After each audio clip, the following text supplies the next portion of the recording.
Tonight, we look at the gruesome frontier story of a veteran fur trapper whose arrogance ended up costing him everything, including his head. Settle in and join History at the hokc Corral for the special, spooky, true story of the Headless Mountain Man. Montana, May 1810. At their campsite on the shores of the Jefferson River, a small group of fur trappers ready themselves for another long day's work of setting and checking their traps. These men are among the first to venture into this territory, a land whose unrivaled beauty is constantly at odds with the very real and very mortal threat of hostile tribes. The trappers' shared goal is to acquire their own personal fortunes by trapping the seemingly endless supply of beaver and selling the pelts to hat manufacturers back east. The mountain men are traders and trappers, not settlers, and they are not necessarily seen as intruders by all of the tribes. In fact, many have deep ties to the native peoples, often being adopted or marrying into the tribes, and several of the fur trappers in this group hail from mixed-race families, and they are not at all considered unusual.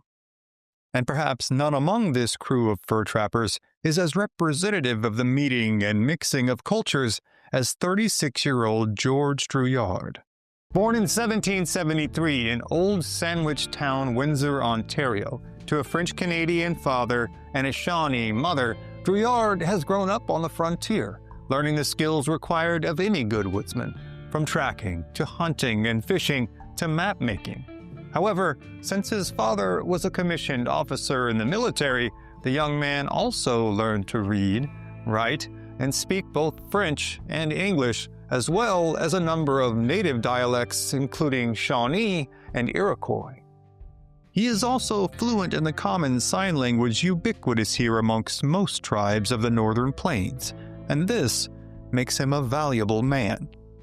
In 1803, he was recruited by Meriwether Lewis for what would become the legendary Voyage of Discovery, in which the party of Lewis and Clark made the first incursion into the high plains, then the Rockies, and ultimately to the Pacific coast and back. Drouillard had solidified his place in frontier lore with his participation in this expedition, and now he is viewed by many of the younger trappers with a sense of awe.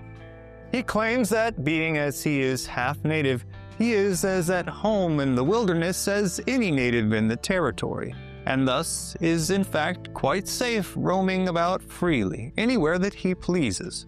However, even the rawest rookie trappers among them assume that Drouillard means this, at least in part, as a joke. For all among them are painfully, palpably aware that they are still intruding on lands that they are not welcome in. Their mere presence here, uninvited and without permission, means that they are all subject to the dangers that this entails, including violent ends at the hands of tribes like the Cheyenne, the Arikara, and, most prevalent in this area, the mighty Blackfoot. The Blackfoot have long dominated here on the northern plains. They are a warrior society whose very existence hinges on their possession of the best available hunting grounds. For well over a century now, they have proven nearly universally combative to all trespassers, and there's no reason to think that they have changed their tact. However, these dangers have been assumed by all in the party before they had even moved their expedition out from St. Louis in the first place. On that brisk morning, as the men gnawed down quick, cold breakfasts of beef jerky and pemmican, they had all decided that the danger of life as a trapper was, in the end, worth the risk. Because though there is plenty of danger to be had out here on the frontier, there is also plenty of money to be made. But the assumed risk of their job does not mean that they are foolhardy men. Every morning begins with the men getting approval for their proposed territory from the officer in charge, and then checking out the necessary gear from their quartermaster, all of which has to be meticulously recorded and later scoured over by accountants from the fur companies that they work for. The day usually begins before dawn, with the men departing camps in groups of 4. Each group then works their way up and down the tributaries of whatever major river that they are on, with 2 of them setting traps and the other 2 keeping a watch out for hostile native warriors. In general, this system does seem to provide enough security to keep the vast majority of the trappers alive. However, it does not often make them wealthy. This meticulous approach means that the profit from every pelt has to be split 4 ways, in addition to the fur companies taking their share. Thus, while their physical security is most assuredly greatly appreciated, many find the practice financially draining and more than a little frustrating. Among the most disgruntled of the men is George Drouillard. With all of his knowledge and experience and what he believes to be the inherent invincibility provided by his bloodline, Drouillard believes this diligent practice is not only unnecessary, but an affront to his personal honor. Drouillard objects so strongly, in fact, that he has begun to operate in open defiance of the company's policies. For several days prior to this, he had simply finished his breakfast, mounted his horse, and deftly slipped off over the hills, alone but for his single-shot rifle, his pistol, and his tomahawk. To the rest of the fur trappers, the luster of his reputation has now worn thin. He now seems to be a man lost in his own legend and bent on inviting his own destruction. The more experienced among them who have been so unlucky as to find the mutilated bodies of their comrades believe Drouillard has gone insane. Again and again, the veterans among them have beseeched Drouillard, as he headed out for the day, not to go out alone. But, much to their dismay, Drouillard has repeatedly not only gone out alone, but returned each day with a sizable harvest of beaver. And, because Drouillard has gotten these pelts on his own, he will be entitled to all of the profits that they will draw.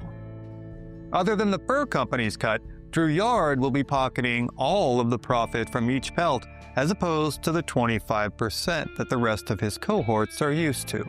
In very short order, Drouillard has decided that giving up this level of profit increase for a measure of security is at once a wholly unacceptable proposition. And so, on this day, as his cohorts begin to make their way up and downstream to begin their day's labor, George Drouillard again bids them a jovial farewell and heads off over the hills alone. The day passes by like any other, with some men finding their traps full and others returning to camp empty-handed. But that evening, as the men sit around their small campfire, a pensive mood begins to hang in the air. As each 4-man group makes their way back into camp, word goes around that something has gone wrong. No one has seen or heard from George Drouillard all day. But nothing can be done in the dead of night, and so the men sleep as best they can before waking to another chilly riverside morning, still with no Drouillard in sight. Growing more and more nervous, the men discuss how they might find and help the vaunted mountain man. In short order, a search party is sent out to comb the surrounding area, and it is only a matter of hours before the search party returns, eyes wide, faces somber, and with horrifying news to report. They have indeed found George Drouillard. He had been caught alone near a small creek by a group of Blackfoot. How many, they cannot be sure, but from the number of arrows left at the scene, they assumed that there were several. To the best of the rescue party's estimation, Drouillard had mounted his horse and ridden in small, feverish circles, firing off his rifle and then his pistol as he whirled. He had fought with his knife and tomahawk, and from the amount of blood on the egress trail of the Blackfoot, he had grievously wounded at least a few of them. However, his horse was ultimately shot, and Drouillard was brought to the ground and drilled with arrows and lances. One can only imagine his regret after having been so assured of his safety. Once he was dead, or perhaps as he died, as was often the case in plains warfare, Drouillard was eviscerated. He then had his hands and feet cut off and was ultimately beheaded. His head was never found. Terrified at both the ghastly sight before them and the very real prospect of the same thing happening to them, the search party hurriedly buried the frontiersmen in a shallow grave before making their way back to camp. The death of George Drouillard is a pivotal point in the history of the American mountain man. It illustrated that even the most experienced and venerable amongst them were as vulnerable to the hand of fate as any man. From here on out, few mountain men would ever venture out alone again. But though the story of George Drouillard does end here, the story of the mountain men and the tribes that they interacted with, both peaceably and otherwise, is replete with countless stories such as this one. However, for tonight, those are other stories for other times. Thank you for joining us on this episode of History at the OK Corral. Be sure to click the like button, share this episode with a friend, and click the subscribe button. Also, if you'd like to support our work and gain early access to episodes as well as ad-free viewing, you can become a member of this channel by clicking on the join button down below. Also, be sure to follow us on TikTok, on Instagram, and to subscribe to our newsletter. Thank you again for watching, and we'll see you next time on History at the OK Corral, home of history's greatest shootouts and showdowns.